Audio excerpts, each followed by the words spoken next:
Don't touch her again. The maid is standing over the bride. Black uniform, white apron. Her right hand is still open from the swing she just threw. She is breathing hard. She is terrified. Not of the woman on the floor, of herself. Of what she just did. Of the room she just walked into with no way to walk back out. The woman on the floor is beautiful. The kind of beautiful that gets professionally maintained. Her veil is crooked. Her hand is pressed to her cheek. Her eyes are wide. Not with pain. With calculation.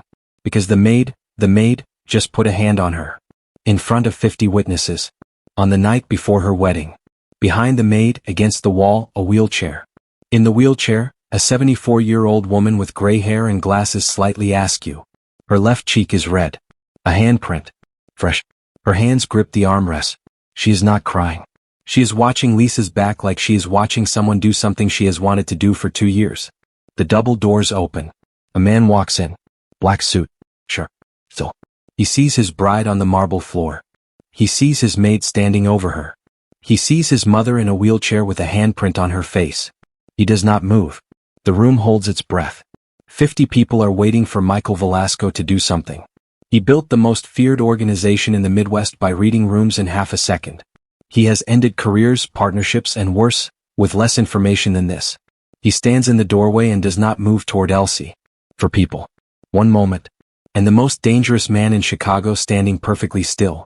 That is the question this story is built on. Not why the maid hit the bride. Why the man who loves her didn't defend her. 3 months ago, Lisa Dennis arrived at the Velasco estate in Chicago with a single reference letter, a duffel bag, and the muscle memory of a woman who had been lifting people the world stopped seeing since she was 12 years old. She was not looking for trouble. She was looking for a job.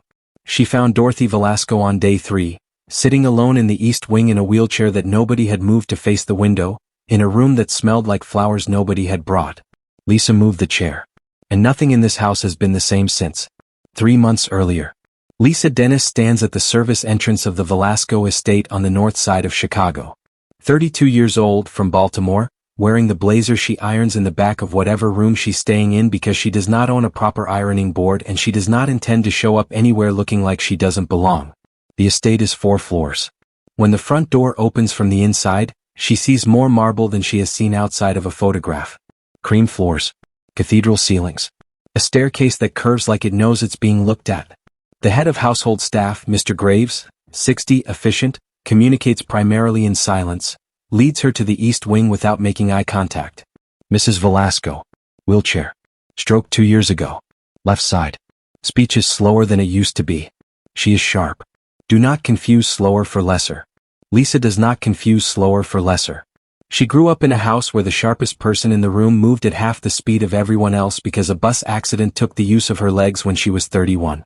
She knows exactly what a sharp person in a wheelchair looks like when the rest of the world has decided to stop listening to them. She walks into Dorothy Velasco's room. Dorothy is sitting by the window. Glasses on. Hands folded. Eyes already on Lisa before Lisa finishes opening the door, the way people watch when they have learned to read a room before the room reads them. You're the new one. Yes, ma'am. They don't usually last. Lisa sets her cleaning caddy on the floor.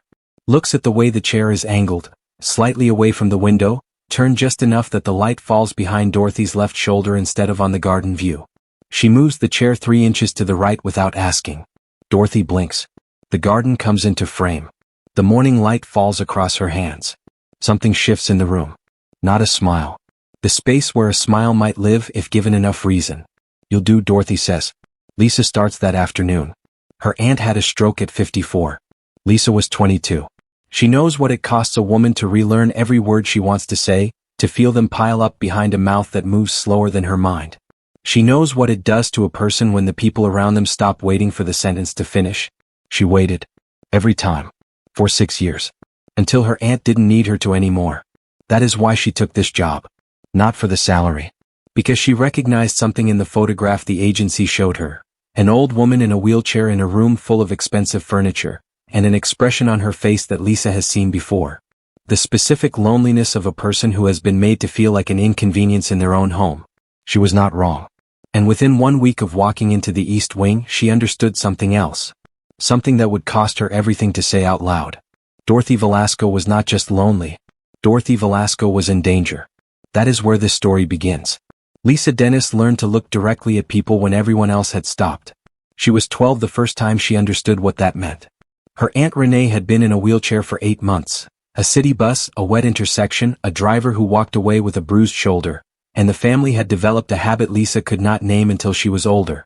They talked about Renee in the same room as Renee. They discussed her medication with the doctor while she sat 3 feet away. They made decisions about her furniture, her schedule, her meals, and delivered them to her like weather reports. Not cruel. Just redirected. Like her presence had become something to manage rather than someone to consult. Lisa started answering for her. Not because Renee couldn't speak, she could clearly, loudly, with the specific authority of a woman who had raised 3 children alone in West Baltimore, but because nobody was directing the question at her anymore. So Lisa redirected it back. She's right here. Ask her. 12 years old, standing in the kitchen doorway with her arms crossed, learning the particular weight of that sentence. Renee laughed the first time it happened. Laughed the way you laugh when something hurts and surprises you at the same time.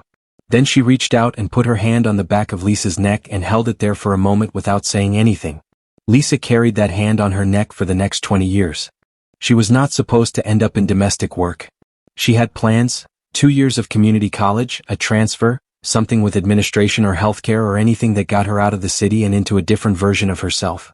But Renee's care got more complicated at year 3, and complicated costs money, and Lisa was already good at the work, and good at the work that pays is difficult to walk away from when the alternative is abstract. So she stayed. And then she was 32 and she had spent a decade in other people's houses and she was very, very good at what she did. Not because she was efficient, though she was, but because she had never once been able to make herself believe that what she saw wasn't her business. That was the thing. That was always the thing. Other staff learned to move through a room without registering what was in it. Lisa had never figured out how to do that. She walked into a kitchen and clocked the tremor in an old man's hand when he reached for his coffee. She turned down a hallway and noticed the chair had been moved away from the window again, for the 3rd time this week, by someone who was not the woman who lived in that room. She could not make herself not see these things. She had tried. It was exhausting, caring this much about people who were not technically hers to care about. She knew that about herself the way you know something structural, the way you know which floorboards in your childhood home will creak regardless of how carefully you step. She arrived at the Velasco estate on a Tuesday morning in October. Gray blazer, freshly ironed. Reference letter in a sealed envelope. Duffel bag with 4 days of clothes and a photograph of Aunt Renee tucked into the front pocket. The one from the church picnic where Renee is laughing at something off camera, head thrown back, completely herself. She carried that photograph into every new house she worked in. Not for comfort. For calibration. To remember what a person looks like when someone has made them feel like they are still fully, completely there. She was going to need that reminder. She just didn't know yet how badly. The Velasco estate had a specific kind of silence that Lisa recognized by the end of her first day. Not the silence of an empty house. The silence of a full one that had learned to be careful. The other staff moved through the rooms the way people move through airports. Purposeful, eyes forward, no unnecessary stops. Maria, who handled the main floors, had worked there for 11 years and communicated primarily through small efficient nods. The groundskeeper, a man named Curtis who Lisa met briefly at the side entrance, looked at her reference letter, looked at her face, and said East Wing in a tone that meant both a direction and a warning. Mr. Graves, who had walked her in on the first day, ran the household with the kind of precision that left no room for questions, which was itself a kind of answer. Nobody mentioned Mr. Velasco unless they had to. Nobody mentioned the wedding at all. And nobody, not once in Lisa's entire first week, mentioned Mrs. Velasco in the East Wing by name. She was the East Wing. She was that corridor. She was a door at the end of a hallway that the rest of the staff seemed to pass without looking at directly. Lisa looked at it directly. She met Dorothy on day 3. She had been assigned the East Wing's general upkeep, surfaces, linens, the bathroom off the sitting room, and she pushed the door open at 8:15 in the morning expecting an empty space. Dorothy was already awake. Already dressed, already in her wheelchair, already positioned by the window with her hands in her lap and her glasses on and an expression that said she had been watching the door for a while and had opinions about who was going to come through it. The stroke had taken the left side. Her arm curved inward at rest, her left foot turned slightly, and when she spoke her words came measured and deliberate, each one placed with the care of someone who had learned that the world would not wait for the sentence to finish. Her hair was white and cut short. Her glasses were the kind with thin gold frames that suited a woman who had once had opinions about how she presented herself and still did. Her eyes were the sharpest thing in the building. Sharper than Michael's security cameras. Sharper than Mr. Graves' careful inventory of every room. They landed on Lisa and did not move while Lisa set down her caddy, assessed the space, and began stripping the far corner of the bed. The silence lasted about 40 seconds. My mother, Dorothy said slowly, watching Lisa's hands folded corners like that. Lisa looked down at what she was doing. Hospital corners, tight, the fold brought all the way under. Her aunt had taught her. Her aunt's mother had taught her aunt. Like this? Lisa asked. Dorothy's eyes moved to the sheet. Exactly like that. Nobody does that anymore. Lisa finished the corner. Moved to the next one. Did not make a production of it. Where was she from? Lisa asked. Alabama, Dorothy said. Moved north in '61.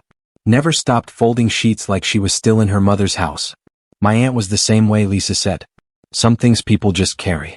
Dorothy looked at her for a long moment. Not assessing anymore. Something quieter than that. The way you look at a person when they have said something that costs nothing and lands anyway. She didn't smile.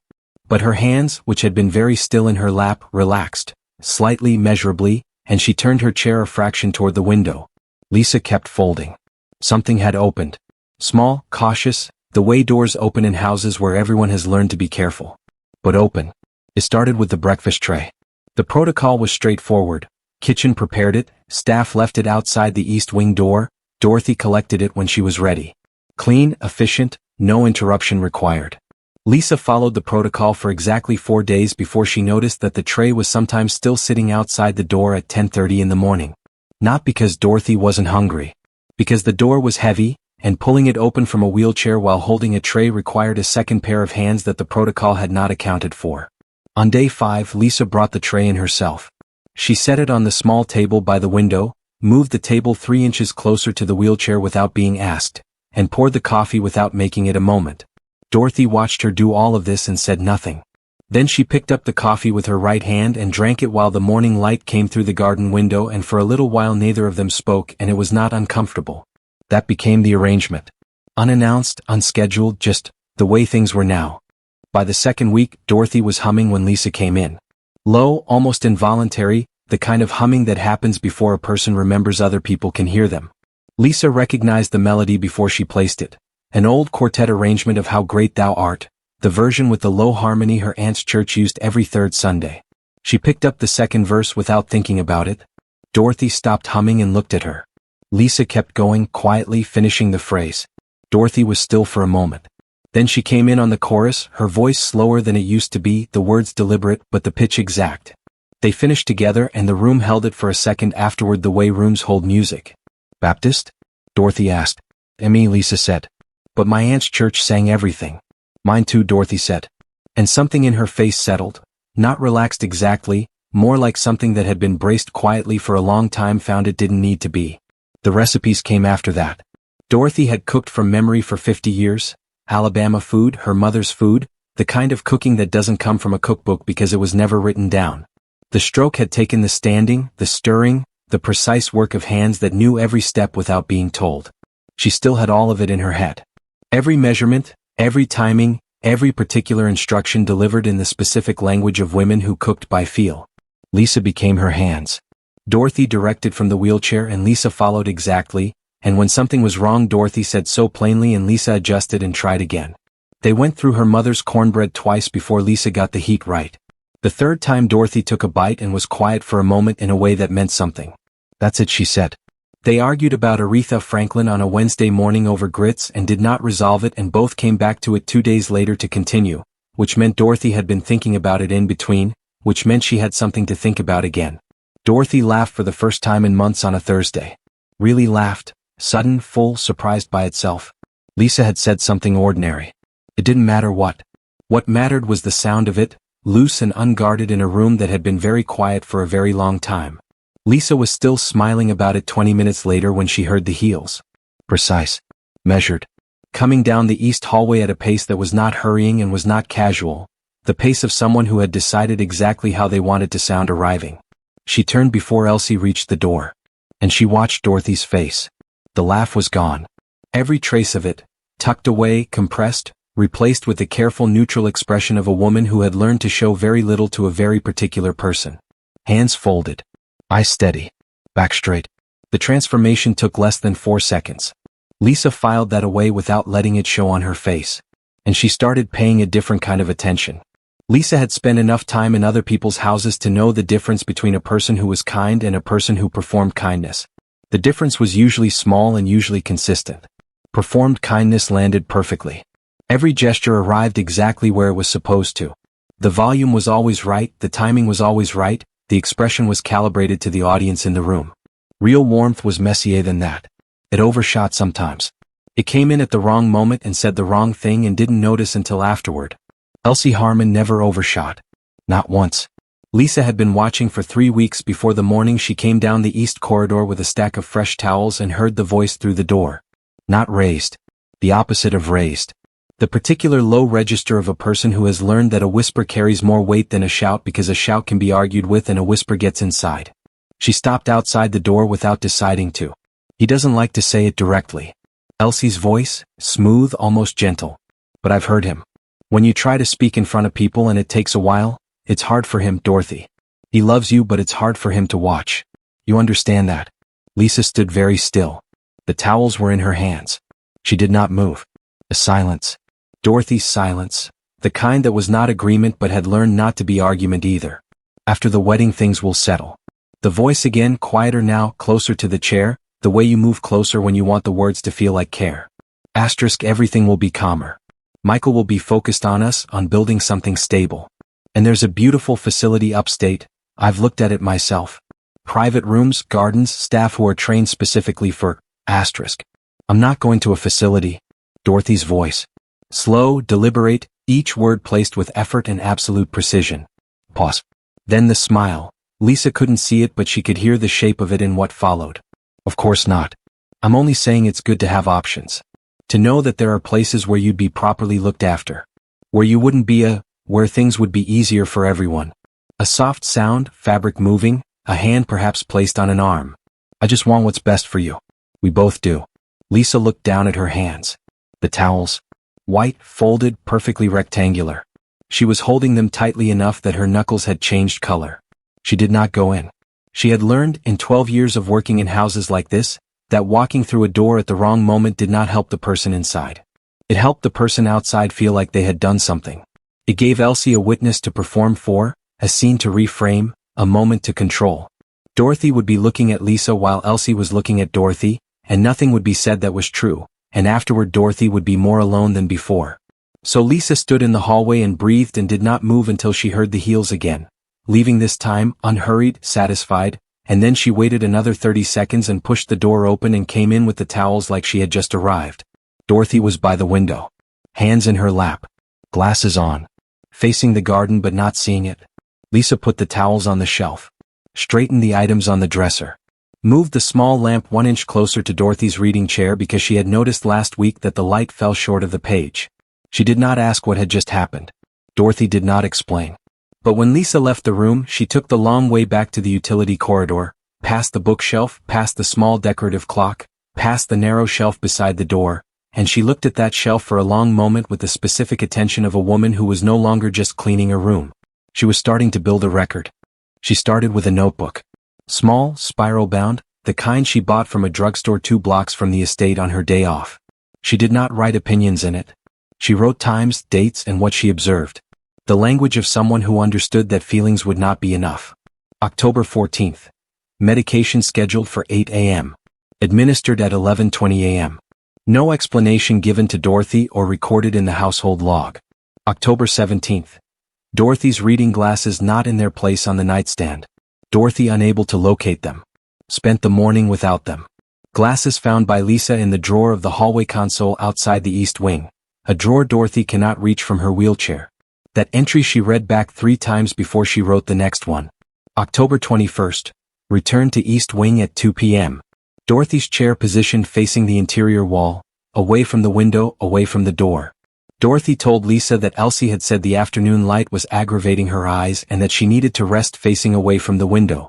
Dorothy's eyes, as far as Lisa had observed in 6 weeks, had no sensitivity to afternoon light. Dorothy had been sitting facing that wall since 10 in the morning. 4 hours. Alone, in silence, with nothing in front of her but white paint. Lisa moved the chair back to the window without saying anything about any of it. She handed Dorothy her book. She opened the curtain. She stood by the door for a moment watching the light come back into Dorothy's face, the way it took a second like a person surfacing, and her jaw was so tight it ached. She went to Michael on a Friday. His office was at the front of the house, glass-walled, ordered, a desk that communicated that every conversation happening across it was being measured. Lisa had the notebook. She put it on the desk and she told him everything. The medication times. The glasses in the hallway drawer. The wall. The whisper through the door. She used the language of the notebook, dates, times, what she saw, because she knew that was the only language that had any chance in a room like this. Michael listened. His face gave nothing. He called Elsie. She arrived within 4 minutes, which meant she had been close, which meant something Lisa filed away and did not say. And then the performance began. Not dramatic, something more effective than dramatic. Quiet. Wounded. A woman who could not understand how this had happened.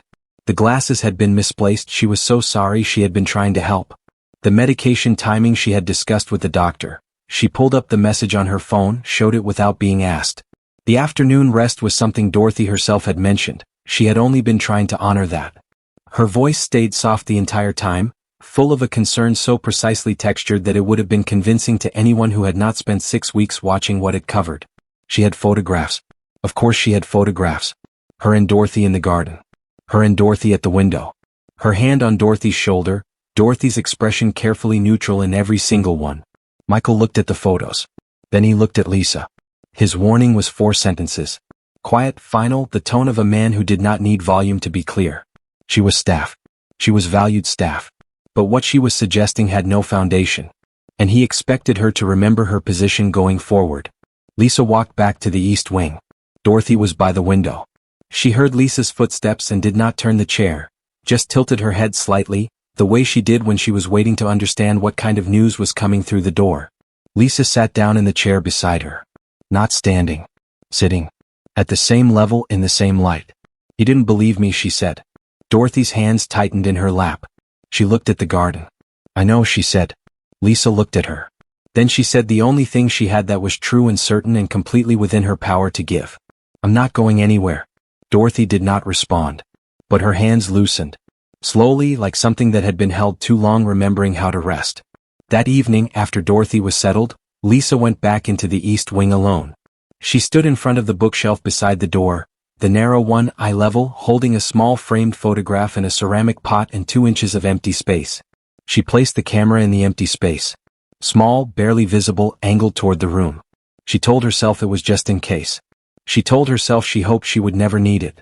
She was lying to herself and she knew it. She left it running. The estate had been transformed by the time the guests arrived.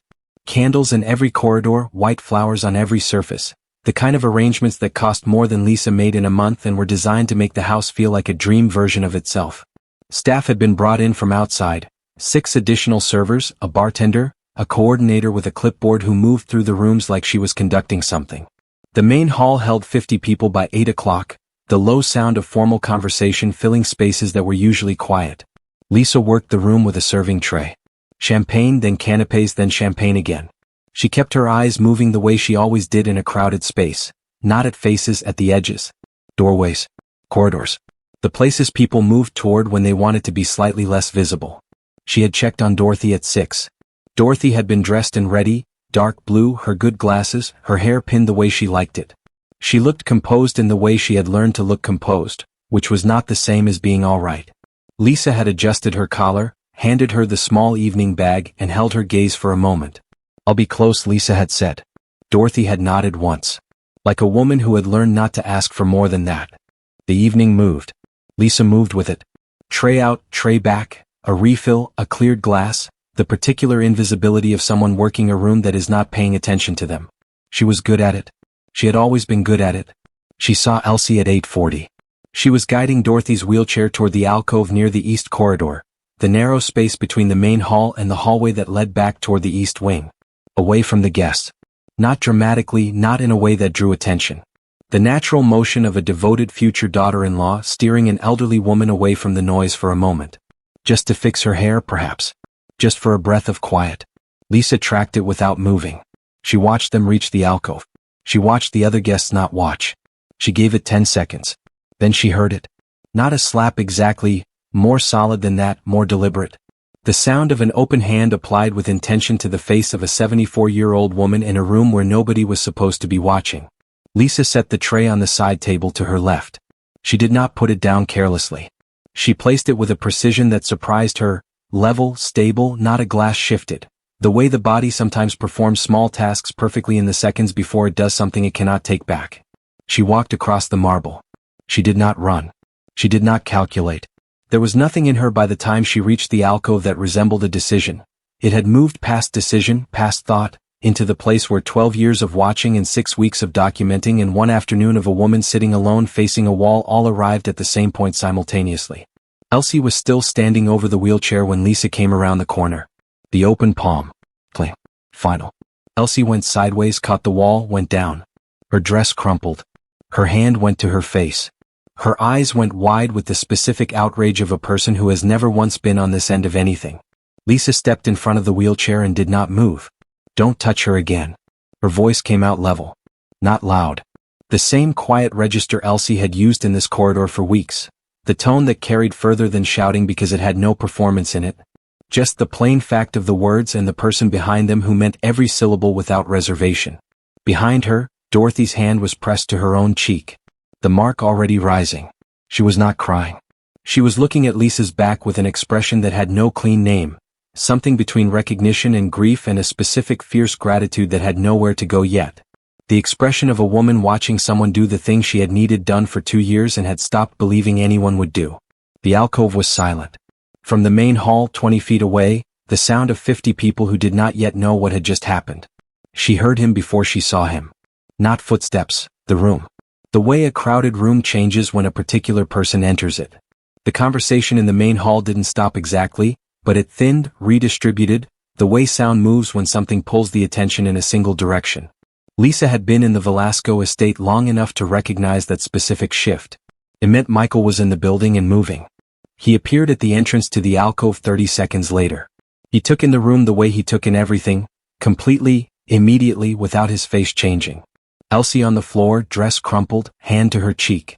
Lisa standing in front of the wheelchair, chest still, not moving. Dorothy behind her with a mark on her face that was deepening from pink to red in real time. He did not move. Behind him, in the main hall, the nearest guests had turned. The room was beginning to understand that something had happened.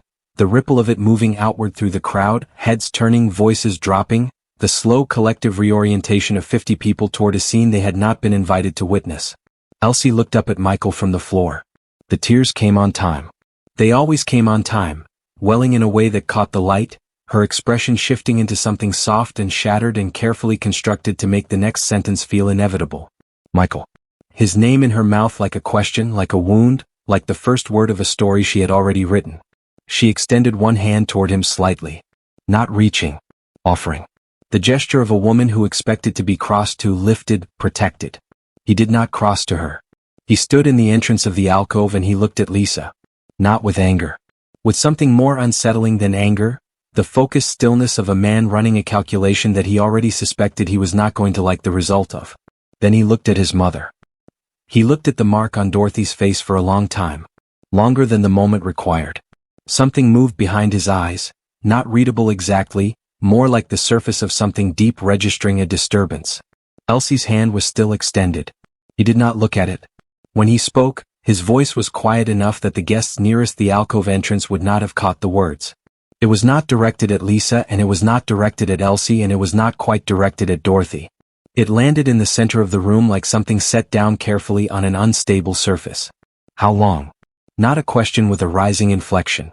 A question that had been waiting, that had perhaps been forming for longer than tonight, and had finally found the only room in the world where it was going to get an honest answer. The guests did not understand what they were witnessing. Lisa could feel them behind Michael, the murmur of formal shoes on marble, the craned necks, the phones that had not yet been raised but were being considered. They saw a maid who had struck the bride. That was the story the room was assembling for itself from the available evidence. Dorothy understood. Lisa could feel it without turning. The particular stillness behind her of a woman who had been waiting 2 years for this specific question from this specific person and was only now beginning to believe she had actually heard it. Elsie understood too. Her hand lowered. Slowly, with control, but it lowered. And for the first time since Lisa had watched her move through this house, since the first performance in the first corridor on the first week. Something behind her expression shifted. Not broke. Shifted. The faintest recalculation of a woman who had prepared for every variable and was only now confronting the one she had underweight. Michael, who had built everything he had by reading rooms in half a second, was not looking at his bride.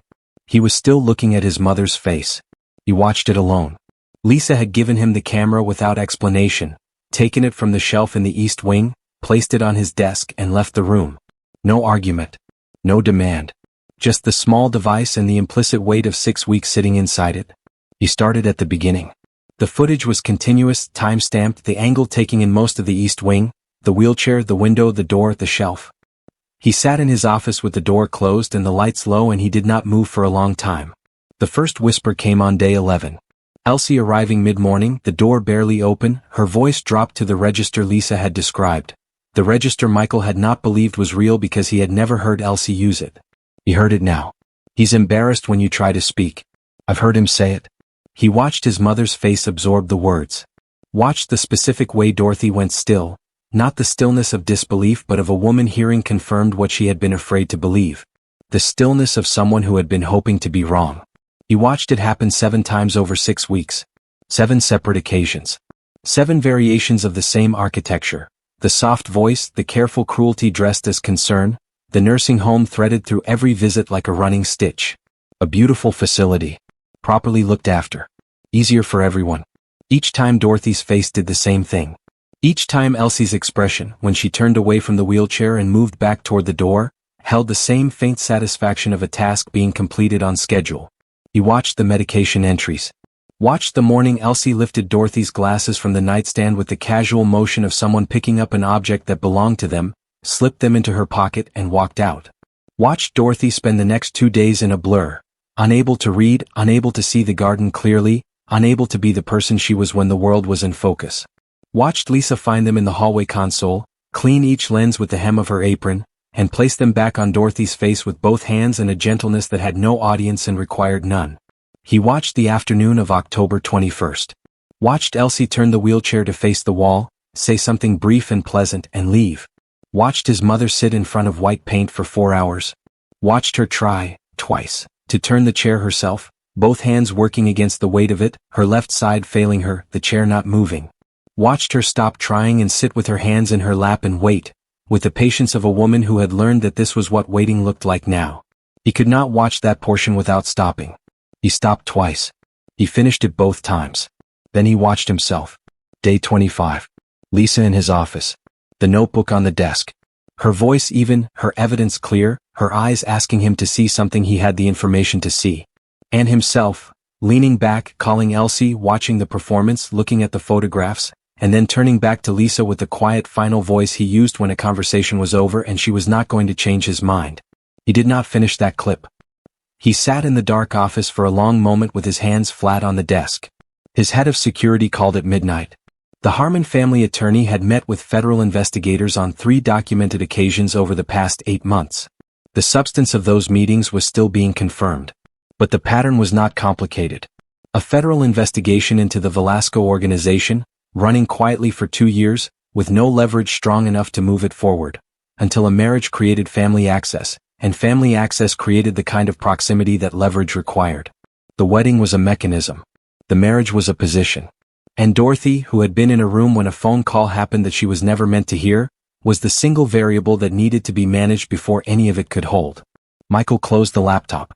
He sat in the dark for a long time, in the specific silence of a man who had built his life on reading people and was now sitting with the full weight of how completely and willingly he had failed to read the one situation that mattered most.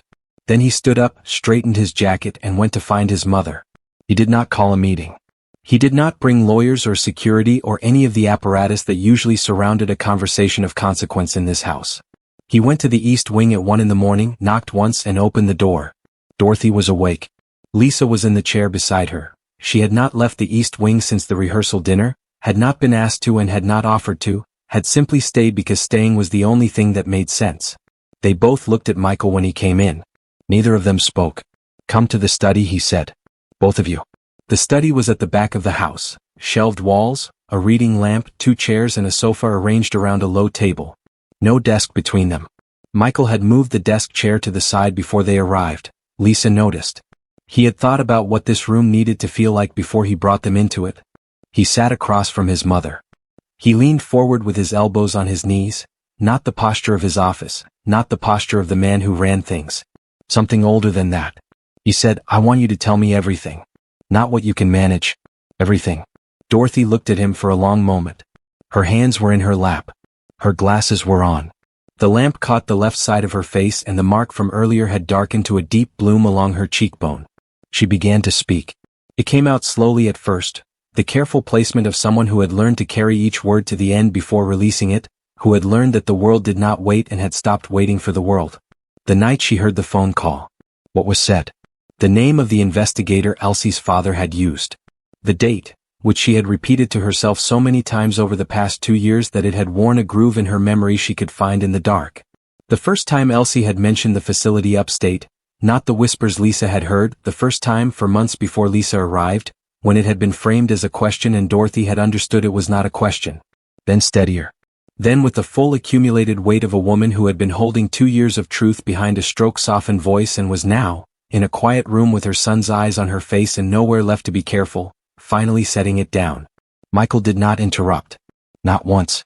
Not to ask for clarification, not to redirect, not to fill any of the spaces that opened while Dorothy gathered the next sentence. He sat with his elbows on his knees and he listened for 40 minutes with the complete attention of a man who understood, too late and fully, what not listening had cost. When she finished, the room was quiet. Michael sat with it for a moment. Then he picked up his phone, dialed a single number and said 4 words to Elsie's attorney when the line connected. Tell her it's done. He ended the call before the response came and set the phone face down on the table. Without the marriage, the federal leverage had nothing to anchor to. His head of security would handle the rest. It was, in the structure of his world, a solvable problem. Most things were solvable problems once you finally looked at them directly. He offered Lisa the position 2 days later. Full salary, full residency, Dorothy's companion in every room in every sense. Lisa listened to the terms and agreed to all of them except one. I answered to her, she said. Not to you. Michael looked at her. Then he nodded, once, without negotiating, the way a man agrees to something he recognizes as correct. That evening the kitchen was warm. Lisa had the recipe from memory by now, Dorothy's mother's cornbread, the one they had gotten right on the 3rd attempt, the one Dorothy had gone quiet over in the particular way that meant that's it. She moved through the steps without consulting anything. Dorothy was at the kitchen table in her wheelchair, glasses on, hands in her lap, watching. Michael came in somewhere between the mixing and the oven. He did not announce himself.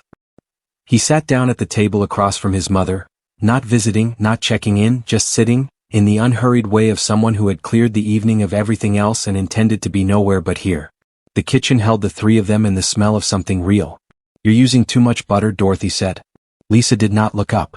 Your recipe says 2 sticks. My recipe was written before my cholesterol. A beat. The oven warm, the lamp on, the window dark with the late hour and the city beyond it doing whatever the city did when this house was finally quiet. Michael almost smiled. Almost, and then it arrived. Small, unpracticed, arriving like something that had been stored in a place he'd forgotten he had. It changed his face in a way that made him look briefly, unmistakably, like someone's son. It filled the kitchen the way the cornbread smell filled it. The way the gospel music filled the East Wing on Thursday mornings. The way Dorothy's laugh had filled a room 3 months ago and made Lisa understand that a sound returning was its own kind of proof. Something had been waiting a long time to come home. It was home now. Lisa Dennis came to the Velasco estate with a reference letter, a duffel bag, and one quality that no household staff agency had ever thought to list on a resume. She could not look away. Not from a wheelchair facing the wrong direction. Not from a pair of glasses in a drawer. Not from a whisper through a door or a woman's face when the laughter left it, or the particular silence of someone who had been told, in 100 careful, deniable ways, that their voice no longer had a room to fill. She could not look away and it almost cost her everything. Her job. Her safety. Her standing in a house where her standing was already the lowest in the building.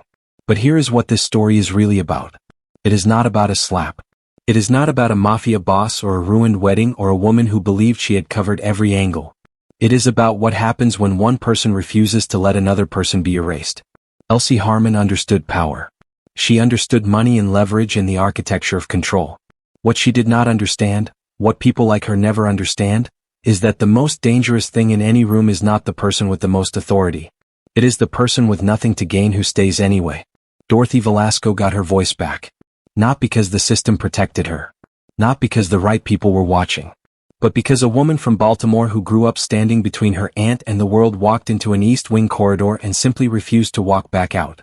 Some people are built a certain way. They see what is happening and they cannot convince themselves it isn't their business. It costs them. Will always cost them. But every person who has ever sat alone in a room, facing a wall, waiting for someone to turn their chair back toward the light, is alive today because someone like Lisa exists. Stay in the room. Turn the chair. Don't touch her again.